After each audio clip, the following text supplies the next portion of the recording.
Welcome to the Holy Retribution Fires of Heaven guide. My gear's improved since the last video I tried to make, but still not all that amazing for Torment 1. I have 28% crit chance, 33% crit hit damage, and 27% area damage. I still have no bonuses to any elements that are going to help with this build. I do have Reaper Wraps, which gives me 30% primary resources from health globes. This makes a big difference as far as being wrath starved. However, with this build, I don't think you should be too wrath starved anyway, because you can keep your provoke, get your wrath up. Zeal will get your wrath back pretty quick. For Paragon points, you want to go movement speed up to 10% and then maximum wrath. The maximum wrath works really well with the Reaper Wraps. For offense, you want to go cooldown reduction. This is huge for this build because it relies heavily on cooldowns. For defense, you want to go with all resist. For utility, you want to go with area damage. Let's look at the skills. You could go two ways. You could go holy or lightning. If you choose to go holy, you want to go crush with zeal, fists of heaven with divine well, provoke charged up, even though it's not holy damage, provides lots of extra AoE when you do any of your abilities. Condemn provides lots of burst. Heaven's Fury, Blessed Ground, will take out packs and single mobs alike. And Akarat's Champion really helps clear everything there could possibly be. Your cooldowns reset so fast with this ability when you're using Provoked, Fires of Heaven, and Condemned, and just spamming the abilities with your Fist of Heaven. Your Provoke, your Condemn, and your Heaven's Fury will come off of cooldown 3 or 4 times per champion pack with this. Heavenly Strength is an absolutely necessary passive. Righteousness will generate extra wrath and give you more maximum wrath. Pro tip, that will also help your Reaper Wraps restore more wrath. I chose to go insurmountable rather than Holy Cause because I needed the extra survivability with my gear. Holy Cause can help you with healing if your life total is over a certain threshold. Right now for me, Holy Life only gives me 3,000 life back. If you have a higher life pool, this could be a really good ability. Or if you have a holy weapon, it would be absolutely amazing. This is what the author of the build recommends. Wrathful will give you tons of life back every time you use your Fist of Heaven. Usually when I do it, I get about 35,000 life back, which is quite a good chunk. If instead you choose to go with a lightning based build, because you have lots of lightning gear already, you would go with Electrify. Electrify has a 25% chance to stun your targets. Instead of Fist of Heaven with Divine Well, you would do Fist of Heaven with Fissure for the arcing damage and the lightning. This works really well when you're just flying through white trash packs. Provoke charged up would also play into your plus lightning damage. Unfortunately, your other 3 abilities don't, but those first 3 alone provide you with quite a bit of damage. Passives will remain the same for a lightning build. Okay, for a demonstration of this build, I'm going to use some potato footage with no edits of a quick run over to the Butcher. He should be a good target for showing boss damage, and I should find plenty of elites on the way. You want to start off when you run into a group by throwing off your Provoke to get lots of wrath if you're not at max already. I was, so that was a bit of a waste, but it also boosts lightning damage from both my Sparks and my Fist of Heaven.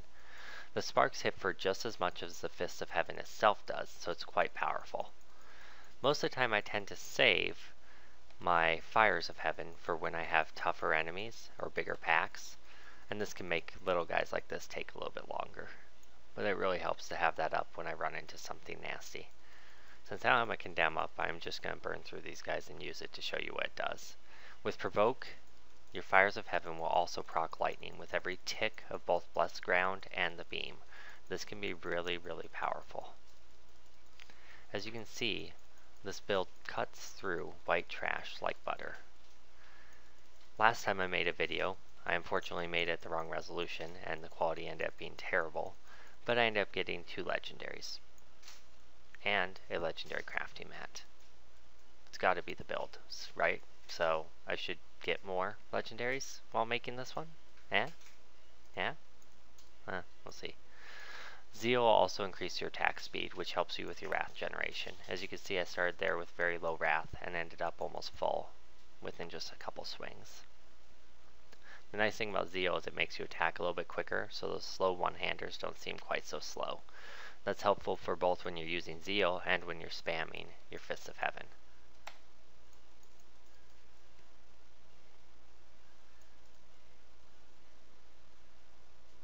Here's an elite pack. Okay, as you can see, my cooldowns are resetting very quickly. When I throw out Provoke, they reset even quicker. I get hit by Frozen, that's always fun.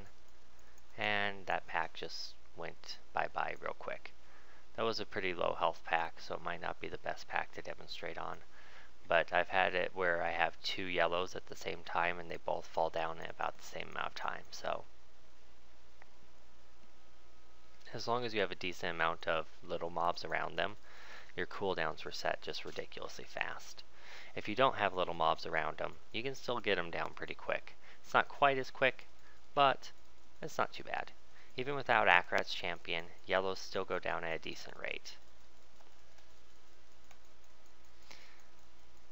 If you really had a lot of Holy Damage gear, or any Condemn or Fires of Heaven gear, they would go down even quicker. I unfortunately do not have those things yet, but hopefully I'll get some in the near future and this build will really shine even more for me. Just in the process of playing with it for a couple hours last night, I got so many upgrades that my damage increased by like 200,000, and that was just because I was killing so much more efficiently than I was with my hammer builds or with my reflect damage or provoke builds. I had been running a Thorns build briefly while it was overpowered, and this is still clearing almost as fast as that was. Not quite as much burst, but let's be honest, that was stupid. There was way too much power there.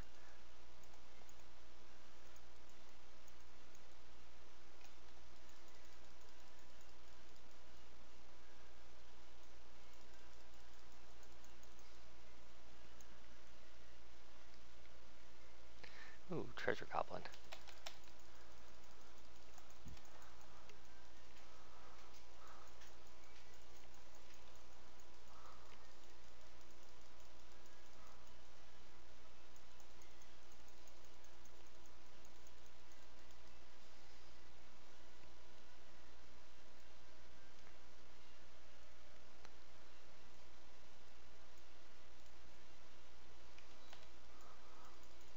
Condemn works really well for little bits of white packs like that. That way you can make sure that you get through them quick and can keep on moving. Okay, I'm going to wait just a second for my cooldowns to come back before I go in to kill the butcher. Check out my gear real quick. Okay, cooldowns should be back up. They go pretty quick. Akrat's Champion won't be back, but it will be by my second round of cooldowns.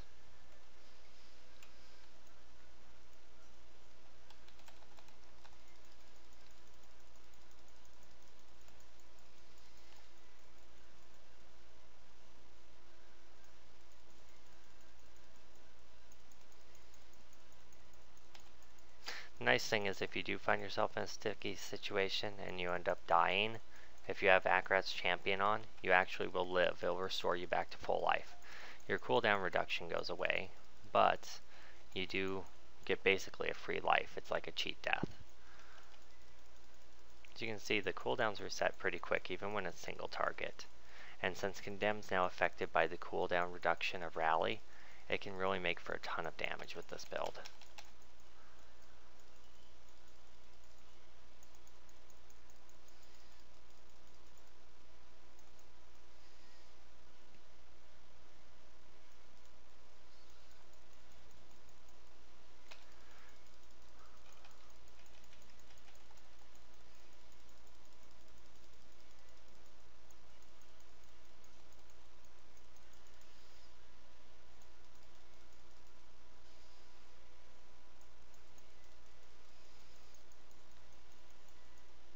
I'm going to save my Provoke here to time it with my Fires of Heaven, even though it does retroactively apply the lightning buff, but I just want to get the maximum amount of damage on it.